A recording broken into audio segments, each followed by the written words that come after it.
Assalamualaikum warahmatullahi wabarakatuh. Perkenalkan, nama saya Arif Gunawan dengan NIM 200511126 dari Teknik Informatika kelas TI 20D Universitas Muhammadiyah Cirebon, akan mempresentasikan prediksi permintaan barang menggunakan machine learning. Isi dari video ini akan berisi yang pertama latar belakang, yang kedua pembahasan sistem, yang ketiga demo program, dan yang keempat kesimpulan. Latar belakang dari video ini yaitu penerapan machine learning dalam prediksi permintaan barang menawarkan beberapa keuntungan. Pertama, dengan memanfaatkan dataset historis yang tersedia, algoritma machine learning dapat mengidentifikasi pola dan tren yang mungkin sulit ditemukan oleh metode konvensional. Hal ini memungkinkan perusahaan untuk memprediksi permintaan dengan tingkat akurasi yang lebih tinggi. Oke, kemudian ada pembahasan sistem. Pertama, machine learning. Machine learning memberikan kemampuan kepada komputer untuk belajar dari data yang ada, mengidentifikasi pola, dan membuat prediksi atau pengambilan keputusan yang akurat. Kemudian bahasa pemrograman. Python digunakan untuk memprediksi permintaan barang dengan mengimport library yang diperlukan. Kemudian ada tools. Saya menggunakan Google Colab untuk mendukung pengembangan dan eksekusi kode Python secara interaktif dengan akses langsung ke sumber daya komputasi yang kuat. Kemudian ada demo program. Oke, sekarang kita lanjut ke demo program. Pertama ada import pandas dan numpy. Ini baris pertama dan kedua pada kode tersebut mengimpor pustaka pandas dan numpy. Pandas adalah pustaka populer untuk memanipulasi dan analisis data, sedangkan numpy adalah pustaka yang menyediakan dukungan untuk operasi numerik efisien dalam Python. Kemudian data,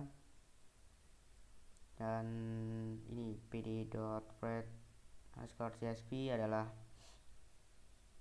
untuk membaca file permintaan barang. Di sini kita run, nanti hasilnya ada ID, ada store ID, ada total price, best price, dan unit sold. Kemudian menampilkan data yang null atau tidak, kita menggunakan kode program data.isNull tanda kurung, kemudian .sum. Ini ada total price yang nilainya null, jadi kita drop dulu yang bernilai null. Kemudian kita masukkan lagi kode program yang sebelumnya, jadi data menjadi tidak null. Oke, kemudian kita lanjut ke plotting. Kita import plotly.express SPX. Ini digunakan untuk membuat visualisasi data secara cepat dan mudah. Kemudian untuk baris yang sini, kode programnya digunakan untuk membuat scatter plot. Fungsi dari Plotly Express yang digunakan untuk membuat plot jenis scatter plot. Argumen pertama yaitu data adalah data frame yang akan digunakan sebagai sumber data plot.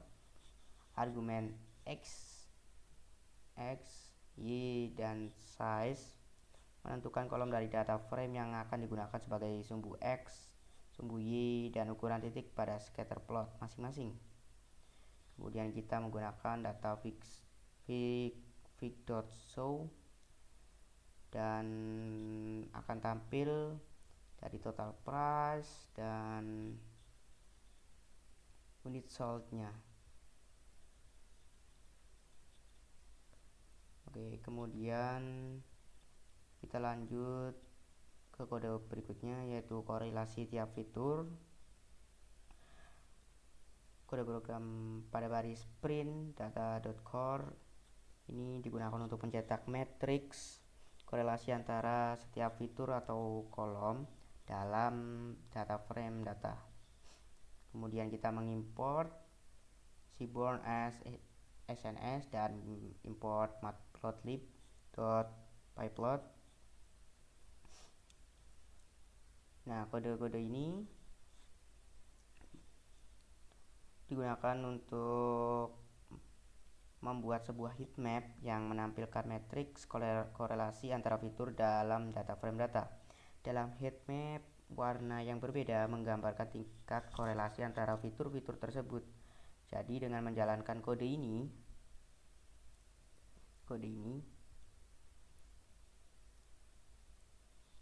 akan melihat heatmap yang menunjukkan korelasi antara setiap pasangan fitur dalam dataset. Oke, saya perkecil dulu.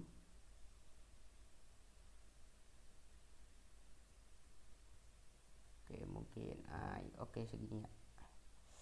Oke, kemudian kita lanjut ke kode berikutnya, yaitu splitting dataset untuk membuat model ML. Kita mengimport model sklearn model selection dan sklearn.tree.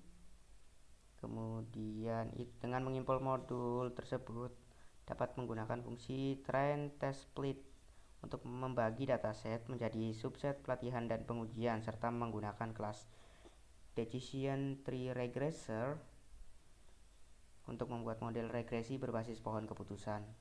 Kemudian kita lanjut ke pilih fitur total price dan best price,